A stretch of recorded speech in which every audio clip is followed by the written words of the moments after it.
Bonjour à tous, ravi de vous retrouver sur Carnet de santé. Environ 15 millions de bébés prématurés naissent chaque année dans le monde, selon l'Organisation mondiale de la santé. Un bébé est considéré comme prématuré quand il naît avant la 37e semaine de grossesse. Plus de 60% des naissances prématurées surviennent en Afrique et en Asie du Sud.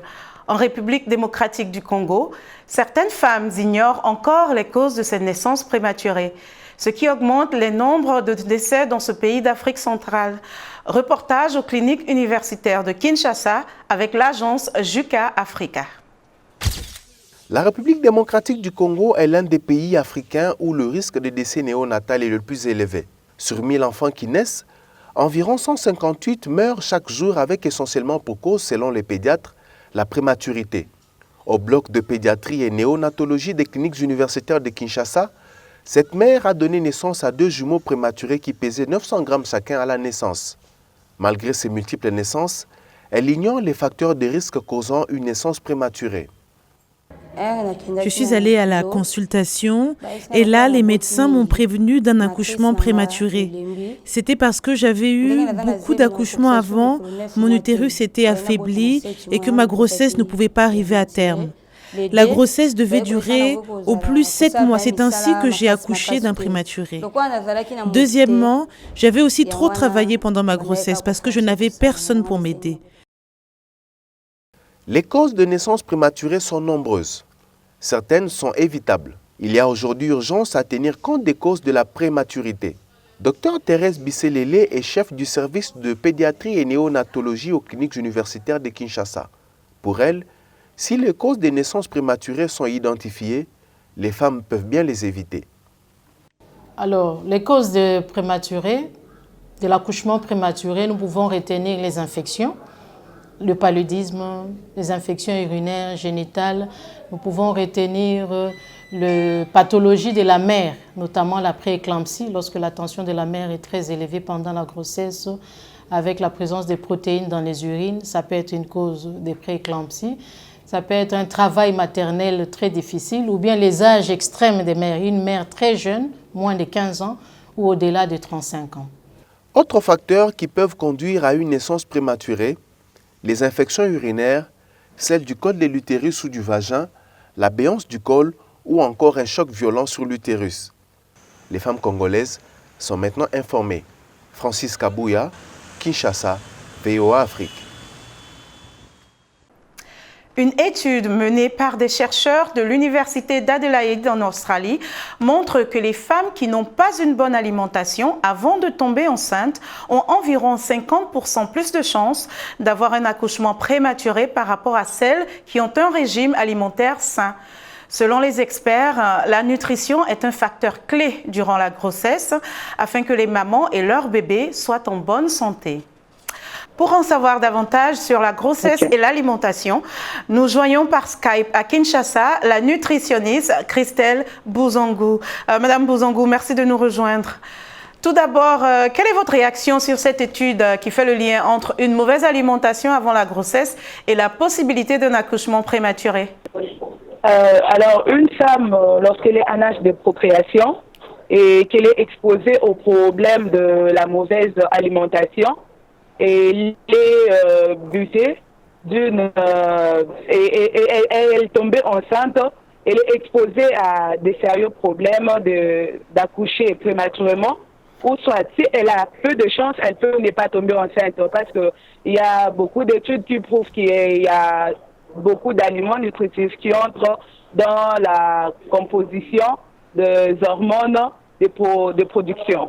Alors, lorsque déjà cette femme en âge de procréation ne se nourrit pas parfaitement bien, elle est exposée à ces problèmes et lorsque cette grossesse grandit et qu'il n'y a pas assez d'éléments pour la permettre à arriver à terme, alors il y a beaucoup de chances qu'elle puisse mettre au monde un bébé prématuré. D'accord. Donc, Madame Bouzangou, quels sont les aliments de façon générale qui sont nécessaires pour une femme enceinte? Alors, une femme enceinte doit avoir une alimentation équilibrée et très saine. Alors, lorsqu'on parle d'aliments équilibrés et sains, elle doit varier son alimentation, respecter tout respectant les six groupes d'aliments qui sont le lait et le produit laitier, le gluten, il y a l'eau de boisson, il y a l'eau de boisson de consommation. Elle doit aussi prendre les matières grasses. Ok. Donc, voilà. Alors, ouais. D'accord. Cette femme, on dit, la femme est colorée, donc elle doit varier son alimentation. Elle ne doit pas rester à prendre une même alimentation tout le jour. Elle doit varier son alimentation et que ses repas de chaque jour doivent être équilibrés. Elle doit prendre aussi 2 à 3 collations par jour, à part ses 3 repas principaux. Oui. Et ces collations, elle peut prendre même un verre de lait ou soit 3/4 de verre de yaourt, ou aussi elle peut prendre le compote de pommes. Donc voilà. Et beaucoup de fruits et légumes, comme on entend souvent dans l'alimentation équilibrée de façon générale. Et donc, y a-t-il des aliments à éviter? Oui, il y a des aliments que la femme doit éviter. Nous avons l'alcool et le tabac. Elle doit strictement éviter ça parce que l'alcool et le tabac causent beaucoup de problèmes en ce qui concerne la malformation chez le fœtus. Ça cause aussi de problèmes donc des malformations chez les fœtus, des problèmes des systèmes nerveux. Oui. Aussi, ça peut être à la base des avortements aussi de naissance prématurée. D'accord. Elle doit éviter l'alcool et le tabac. Oui, la femme enceinte doit éviter aussi des aliments qui sont riches en acide oxalate. Donc, par exemple, l'oseille, parce que ça ne permet pas le calcium à être absorbé, alors que le nourrisson a beaucoup plus besoin de calcium. Elle doit éviter aussi les aliments constipants, parce que ça, surtout lorsqu'elle est vers le 3 dernier mois, parce que les aliments constipants, ça ne la permet pas de faire son sel facilement et ce n'est pas bien pour le col de l'utérus. D'accord. Voilà, nous allons prendre les questions de nos téléspectateurs. Sur Facebook, nous avons une question. Quelles sont les conséquences sur la santé d'une femme enceinte qui ne mange pas bien? Alors, il y a beaucoup de conséquences, que ce soit chez la femme elle-même et chez l'enfant. Parce que sans les éléments nutritifs, l'enfant ne peut pas grandir, son système nerveux ne va pas se former, l'enfant aura des malformations parce qu'il y aura carence en calcium, et ses os ne vont pas se former, et cet enfant aura il y aura dans le sein de sa mère. Et chez la mère, le problème énergétique, une baisse énergétique tout au long du jour, elle ne sera pas forte. Et il y a beaucoup de risques d'avortement chez une femme qui ne se nourrit pas bien durant la grossesse. Et il y a beaucoup de risques aussi de naissance prématurée parce qu'elle ne va pas supporter le poids de la grossesse jusqu'à la fin, vu qu'elle n'a pas assez d'énergie. Et cette femme aussi sera exposée aussi à des problèmes de déséquilibre hormonal. Donc voilà un peu... Elle est exposée à beaucoup de choses. Une alimentation bien équilibrée durant la grossesse. D'accord. Voilà. OK. C'est bien compris, Madame Bouzongou. Merci de nous avoir rejoints. Christelle Bouzongou est nutritionniste à Kinshasa. Peut-on tomber malade simplement parce qu'on est exposé au froid? On pense souvent que lorsqu'on a froid, on peut attraper un rhume, développer une fièvre ou avoir une toux. Par exemple, peut-on tomber malade lorsqu'on est assis dans une pièce trop climatisée ou lorsqu'il fait très froid dehors? Nous avons posé la question au docteur Mohamed Nabi, infirmier praticien spécialisé en Virginie. Avoir froid ou être dans un endroit climatisé, être dehors quand il fait froid, cela ne vous donne pas un rhume. Cela ne vous donne pas un rhume. Le rhume est généralement causé par un virus. Nous l'appelons rhinovirus. Le fait d'être dehors alors qu'il fait froid ne cause pas le rhume. L'une de ces causes est l'exposition elle-même. Il y a tellement de virus autour de vous. Si vous les touchez, comme sur un bureau ou quelque chose contaminé, cela peut vous donner un rhume. La deuxième cause est très fréquente chez les personnes âgées et les enfants plus jeunes. C'est dans le cas d'une personne dont le système immunitaire est compromis. Cela signifie que son système immunitaire est affaibli, car habituellement, lorsque vous attrapez un rhume, c'est que le système immunitaire ne peut pas le combattre. Selon les experts, la fessée et les autres punitions corporelles, par exemple gifler ou pincer, ont des effets négatifs sur le développement psychologique et social d'un enfant.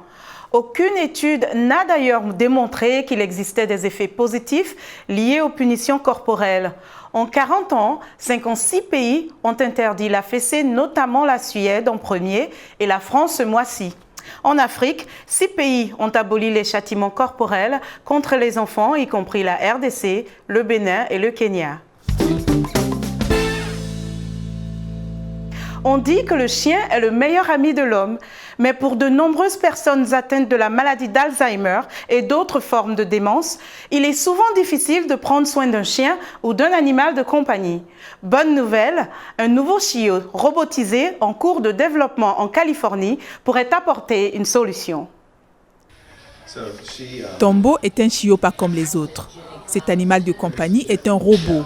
Il réagit au toucher et aux commandes vocales et remue même la queue. Tout d'abord, elle est couverte de capteurs tactiles. Elle peut sentir comment et où elle est touchée.